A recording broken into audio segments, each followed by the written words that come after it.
All right, so are you ready for this one? Because this is a deep dive. It's a wild one. We're gonna be looking into the case of Gerald Pizzuto. This guy's on death row in Idaho, and he's actually currently suing the state. He's claiming that their attempts to execute him are basically torture.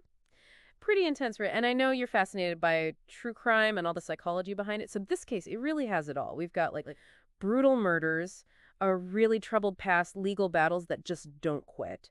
We've got court documents, we've got news articles, we even looked at Wikipedia.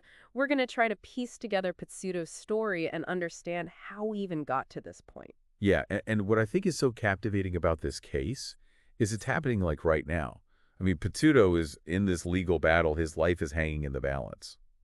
And the outcome could actually impact how executions are carried out all over the country.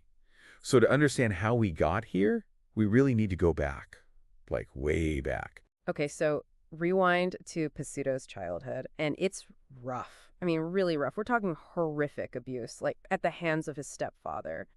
The details in these sources are just. I was reading about how he was tied up with extension cords, raped, even beaten with a cattle prod. I mean, how does a kid even survive that? Yeah, you're right. It's hard to even fathom that kind of abuse. And this is where things get really tricky. Because while nothing justifies murder, obviously, you have to wonder how much those early experiences shaped the man he became. The sources suggest potential brain damage from the abuse, which could have impacted his impulse control, his decision-making. So it's like that classic nature versus nurture debate, right? How much of who we are is predetermined and how much is shaped by our experiences. It's heavy stuff. Absolutely. And the courts have wrestled with this question throughout Pizzuto's case. It's a constant debate. I mean, can you hold someone fully accountable for their actions if their brain was literally wired differently, because of abuse? But let's be clear, though. Pizzuto's crimes are horrific. We're not trying to make excuses here. No, not at all. He was convicted of 4 murders, 2 in Washington state, 2 in Idaho, and they get increasingly brutal. Yeah, his first conviction was back in 1975. It was for kidnapping and rape in Michigan.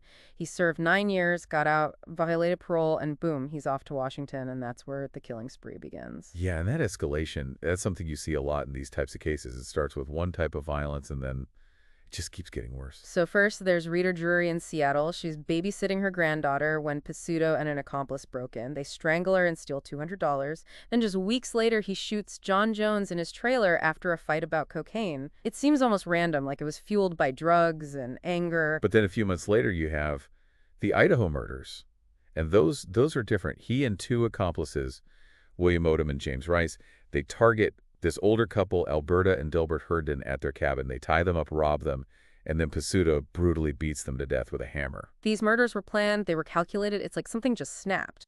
What's interesting here is that while Pizzuto got the death sentence, his accomplices Odom and Rice, they cut deals.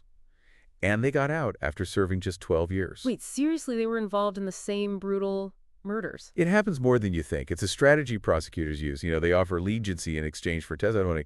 But it does raise questions about fairness, right? I mean, were these guys less culpable? Or did Pizzuto just get a worse deal? Okay, so they catch Pizzuto after this crazy 4-day manhunt. He's using a fake name trying to disappear, but eventually the law catches up. He's tried and convicted in both Idaho and Washington. And that's when the real legal battle begins. Right, because this isn't just a case of did he do it anymore. It quickly becomes a case about the death penalty itself. And that's where things get really fascinating. Because you start to see all these different arguments come into play. Pizzuto's lawyers, they start arguing that he's intellectually disabled. And they point to his IQ score of 72. Okay, but like, what does that even mean in real-world terms, 72? Well, it's significantly lower than average. And it becomes a huge legal issue. Because executing someone with an intellectual disability, that's considered cruel and unusual punishment. But the question is, does that IQ score mean Pizzuto couldn't understand the consequences of his actions? Could he even tell right from wrong? The courts had to grapple with that. And it's not just the IQ thing. They also went after the secrecy surrounding Idaho's execution protocol. Pizzuto and another inmate, Thomas Eugene Creech, they wanted to know more about the lethal injection, drugs, and procedures. Right, and remember, this was around 2021. States were already having trouble getting those drugs. There were botched executions happening. And people were starting to demand more transparency. So Pizzuto gets a death warrant. The execution date is set. But then he gets a stay right. Yes, and his lawyers request a clemency hearing. It's where things get really emotional, because by this point, Pizzuto has terminal bladder cancer, heart disease, diabetes. He's basically a dying man confined to a wheelchair. So the argument becomes, what's the point of executing somebody who's going to die anyway, especially given the horrors of his childhood? Exactly. And the hearing was a nail-biter. The prosecution pushes for execution. They emphasize those brutal murders. And the defense focuses on Pizzuto's health, the abuse he suffered, the idea that he's a changed man. It was a battle between justice and mercy playing out in real time. And the parole board actually votes to recommend clemency, right, to commute his sentence to life in prison? Yeah, it was a close vote, 4-3. They cite his medical condition and suggest he may have diminished mental capacity. But then the Governor Brad Little steps in. He overrules the board and refuses to grant clemency. He says the crimes are just too heinous, no matter the mitigating factors. Wow, that must have been devastating for Pizzuto and his legal team. It was a major setback, but they didn't give up. They challenged the governor's authority in court, arguing he couldn't just ignore the parole board's recommendation, and a district judge actually sides with Pizzuto, commuting his sentence to life. So he's off death row. Not so fast. The Idaho Supreme Court overturns that decision, reinstating the death sentence. It's this back-and-forth legal battle, and it really highlights how politically charged the death penalty is. And then they try to set new execution dates, but they keep running into problems. Right, because the state can't get the drugs they need for the lethal injection. This is becoming a huge issue nationwide, and it leads to Idaho legalizing the firing squad as an alternative. Seriously, the firing squad, it seems so archaic. Yeah, it's a sign of how desperate states are becoming. And then there's another twist in the story. Remember Thomas Eugene Creech, the inmate who sued the state over the execution protocol secrecy? Yeah, what happened to him? Well, they finally schedule his execution for February 2024. It's supposed to be the first execution in Idaho in over a decade. But then it goes horribly wrong. What do you mean? The execution is botched. They can't find a vein for the injection. And it turns into this nightmare scenario. Creech survives, but his case is now in legal limbo. That's horrifying. And I imagine it has huge implications for Pizzuto's case too, right? Absolutely. If the state can't even carry out a lethal injection properly, what does that say about their ability to execute anyone humanely? Especially someone like Pizzuto with his health issues and all the legal challenges surrounding his case. That's a question his lawyers are now using in their current lawsuit. So Pizzuto is suing the state, saying all these attempts to execute him, the delays, the drug problems, the threat of the firing squad, it's all basically torture. That's the argument. He's saying it's cruel and unusual punishment, that the psychological toll is a form of torture above and beyond the death penalty itself. It's a fascinating legal argument. And the outcome could change the way executions are carried out across the country. So we've got this guy, Gerald Pizzuto, a convicted murderer, no doubt, but he's also a victim of horrific abuse, a man with potentially diminished mental capacity, and now he's caught in this legal web fighting for his life. It's a story that really makes you think. It's a case about the death penalty, about justice, about humanity. And it raises so many questions. What is the purpose of punishment? Is it about retribution? Or is there room for compassion? How do we balance the horror of the crimes with the circumstances that created the criminal? It's almost too much to wrap your head around. And yet it's a story that's unfolding right now in real time. So what happens next? Does Gerald Pizzuto eventually get executed? Does his lawsuit change the system? And what does this all mean for the future of the death penalty in America?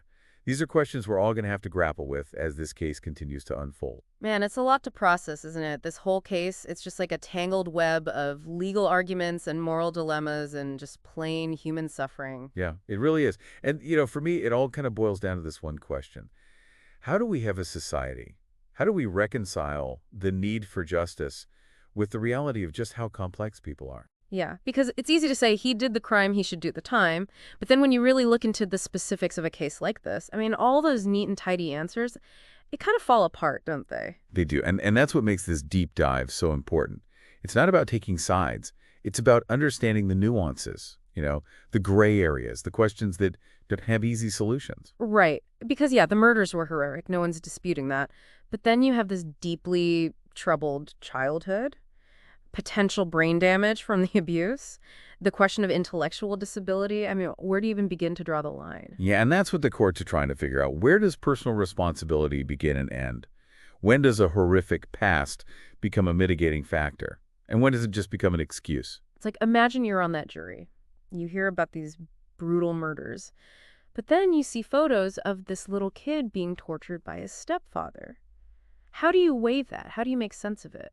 It would be an impossible task, honestly. And it's something we all have to grapple with, whether we're on a jury or not. Because this case, as specific as it is, it touches on these bigger questions about how we view crime and punishment, and ultimately what it means to be human. You know what strikes me is the disparity in the sentencing? I mean, Pizzuto's accomplices in those Idaho murders, they cut deals and walked free after 12 years. Mhm. But he's facing death. It just doesn't seem, I don't know, Well, fair. that's the uncomfortable reality of the justice system, isn't it? It's not always about equal punishment. It's about securing convictions. It's about building a case. And sometimes that means offering leniency in exchange for testimony. So, in a way, Pizzuto's accomplices got to walk free because of his own horrific past. The things that arguably made him more susceptible to violence in the first place, those are the things that ultimately led to his death sentence. It's just, I don't know, there's a kind of tragic irony there. There is, and it speaks to the limitations of our system. I mean, can we truly call it justice when the outcome hinges so much on individual circumstances and plea deals, and even the availability of lethal injection drugs? Yeah, and that's what gets me about that botch execution of Crease. It's like a glimpse into a system that's broken. Right. They can't even get the drugs right. They can't find a vein. And this guy's left to suffer. It makes you wonder if they can't execute someone humanely. Should they be doing it at all? And that's the question Pizzuto is raising in his lawsuit, right? He's not arguing his innocence. He's arguing that the process itself is cruel and unusual punishment. The delays, the uncertainty, the threat of the firing squad, it's like a whole other layer of trauma on top of everything else he's endured. And the fact that this is happening right now in 2025, it's not some historical case. This is playing out as we speak. It just makes it all the more real, all the more urgent. It does. And the outcome of this lawsuit, I mean, it could have ripple effects across the country. It could change how states carry out executions. It could force them to confront the ethical and logistical challenges of lethal injection. We're talking about a potential turning point in the national conversation about the death penalty. So what can our listener take away from all of this? What's the big so what? I think it's this, the Gerald Pizzuto case. It isn't just about one man's crimes, or even one man's life. It's a mirror reflecting back at us our own values, our own struggles with justice and compassion, our own capacity for both cruelty and mercy. It forces us to ask ourselves hard questions about the systems we've created, the choices we make, and the kind of society we want to live in. It's a lot to think about, and I have a feeling we haven't heard the last of this case. Not by a long shot. And we'll be here to unpack it every step of the way, bringing you the insights, the analysis, and the different perspectives that make these deep dives so valuable. So there you have it, the Gerald Pizzuto case. A story that's both deeply disturbing and profoundly thought-provoking. We'll continue to follow this case as it develops, but for now, we leave you with this. Keep questioning, keep learning, and keep those conversations going, because these are the kinds of stories that shape who we are, both as individuals and as a society.